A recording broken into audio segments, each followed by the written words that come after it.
Hello, welcome back to Outlandish Claims, everyone. I'm here with Demetrius in his Browns jersey celebrating the NFL draft out in Cleveland. He will be silent for this particular episode because Gio is going to give us the topic that starts off the week, basically. The topics for the week are front runners in the baseball awards, front runners in division races, and why Gio is starting off the week is because we're talking about surprises on the year.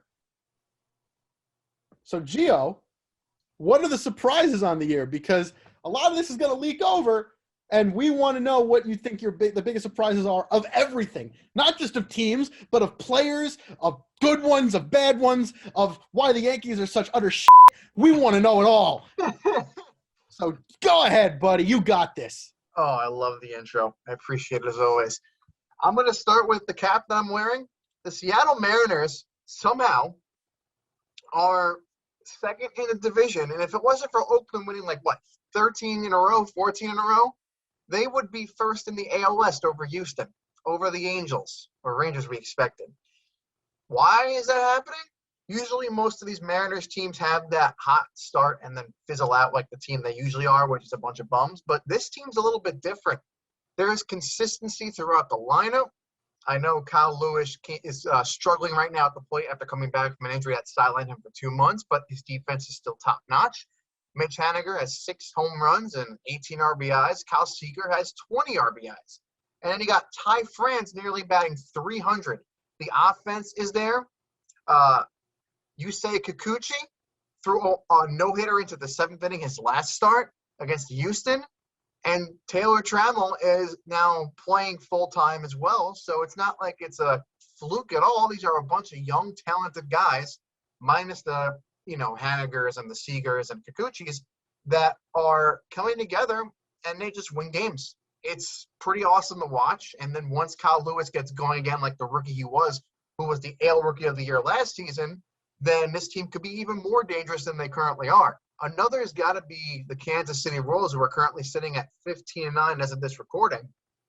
And it's not because of, the fact that they have Whit Merrifield playing well and Carlos Santana's got 6 home runs already and 20 RBIs.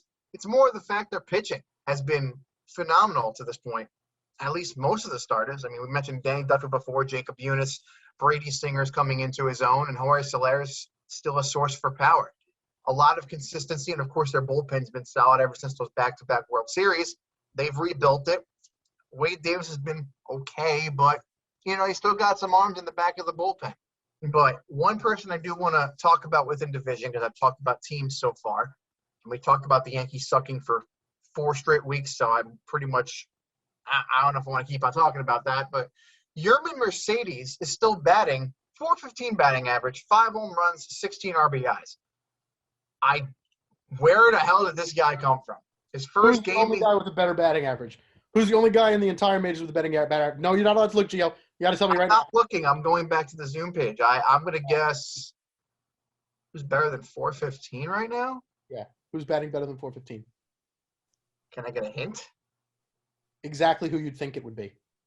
Joey Votto. No. Juan Soto. Mike Trout. Oh, yeah, that guy. Really? No. I have to interject. No. Really? And we get at me. All right. We get at me for the baseball bits jokes. Okay, Gio. Oh, Gio.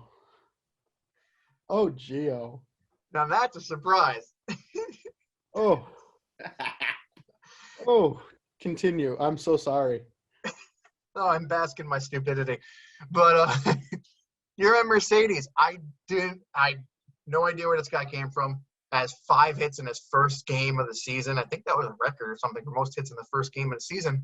And he's still raking. I thought it was going to be like a 2 or 3 game series where he'd be really hot and then pitchers figured him out. But he's still batting pretty good.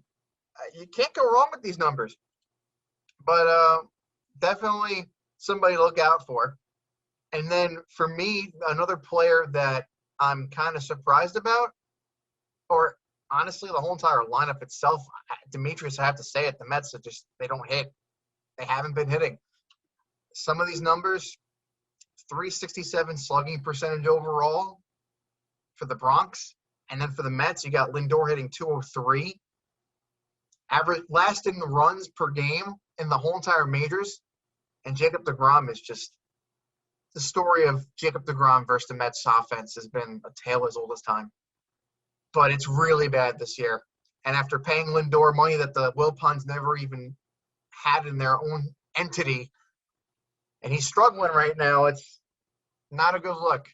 I'm hoping that the Mets can turn it around, but, there's a lot of pressure on a player like Francisco Lindor with that contract. And if you're batting barely above the Mendoza line, you're going to hear more than just boos in a few months. I'll tell you that much. So most of this I agree with. There's not much to disagree with in what you said, but I will say there are other surprises here that we didn't touch on. First is somehow Nate Eovaldi is having a great year. But my biggest pitching surprise is somebody who, before this year, had ERAs of 375, 404, 415, 418, 519, and last year's shortened season, he only pitched in 4 games, but it was still 822. This year, he's got a .72 ERA. His name is Carlos Rodon. He's having the best year of his life right now. He is 4 games in. He's pitched as many games as he pitched last year. His ERA is 7.5 runs to the decimal lower than last season. He has struck out 30 more batters than last season. He pitched in 7 games in 2019. He has only pitched in 4 so far, but he's only struck out 10 fewer batters this year so far. His year's highest strikeout total was 168 in 2016 when he pitched in 28 games. If you go by average here, that's 1/7. He's played in 1/7 of those games so far. 4 to 28 is 1/7. If you multiply his strikeout total of 36 by 7, you get 252 strikeouts. If I may, there's really no way to beat all that by also throwing a no-hitter. That's true. It's also something to point out, minus speaking to pitchers, that I think Shane Bieber broke the record for most strikeouts in the month of April, too. Shane Bieber, a guy with a decent low 90s fastball, is not throwing hitters away. He is just pinpoint with accuracy and finding the corners, striking out. Basically like the Cy Young Greinke. It's impressive stuff. And you thought like somebody like Cole or DeGrom would have done it, but no, it's Shane Bieber, who is a superstar in his own right, but not the power pitcher that Cole and DeGrom are. So with Rodon, he's looking at almost 100 more strikeouts than his career best so far, if he keeps it up at this pace, which is hilarious because everybody thought it was going to be Lucas Giolito. And that's another surprise. Lucas Giolito was last seen with the Yetis. He's a myth at this point. We don't know where he is. We don't know what happened to him. He was ranked in the top 30 on ESPN for fantasy. What was that? Was that him? I know what happened to him. What happened to him? Demetrius. He's a baseball bits topic. Demetrius. Yeah. Oh, boy. I mean, hey.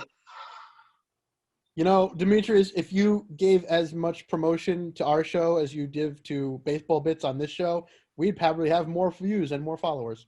I'm working on it. Oh, man. I'm glad you like that. I'm glad you like that, Gio. No, he deserves it. I'm sorry. I'm getting sick of these baseball bits. These bits of baseball bits, whatever you want to say it. That was worded perfectly, by the way. Thank you. Well, what can we do? We talk about baseball. You know what? We got to get this guy in the show if that's the case. Help our viewers. Help our viewership.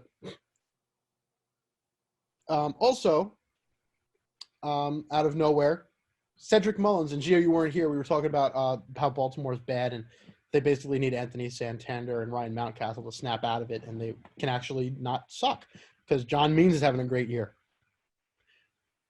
But on the flip side, you have Cedric Mullins, who's come out of nowhere and having a fantastic year. He leads the league in hits. Fantastic. Yeah, he does. And then finally, and a shock to everybody, the leader in ERA for the Miami Marlins is not Sandy Alcantara. It is not Sixto Sanchez. It's Trevor Rogers. Rogers! What? This makes no sense. I love how little sense it makes. And as Gio said, and I just wanted to give him a shout out because he's one of my favorite pitchers currently because I was able to add him in fantasy. Danny Duffy, God bless you, man. God bless you. God bless Alex Wood. God bless Anthony Desclafani. Like, honest to God, those three alone. The Giants are off to a torrid start. They are. It's amazing. Anthony Desclafani, Alex Wood, they're leading that. And Evan Longoria, they're leading that team. It's the all 2013 Giants, basically. Can we also not forget Buster Posey's batting .350 on the season? That's right. Buster Posey's having a fantastic year again. I love it. It's amazing. And one final shout out, Carson Kelly. Great season so far, buddy. Keep it going. That's our show for today. We'll be back tomorrow with Mr. Edwards to talk about the leaders in all division races, a lot of which are some of the surprises we talked about here. Kansas City. What? Seattle. What? Oakland. Demetrius is about to have a stroke. Seattle is not leading. Oakland is. Yeah, we know. You can take your Seattle out of there. You can take your Seattle hat back. You're in second, sir. Oh, you're moving out of the way for the Yankees? No, the Yankees are nowhere near the front either. No.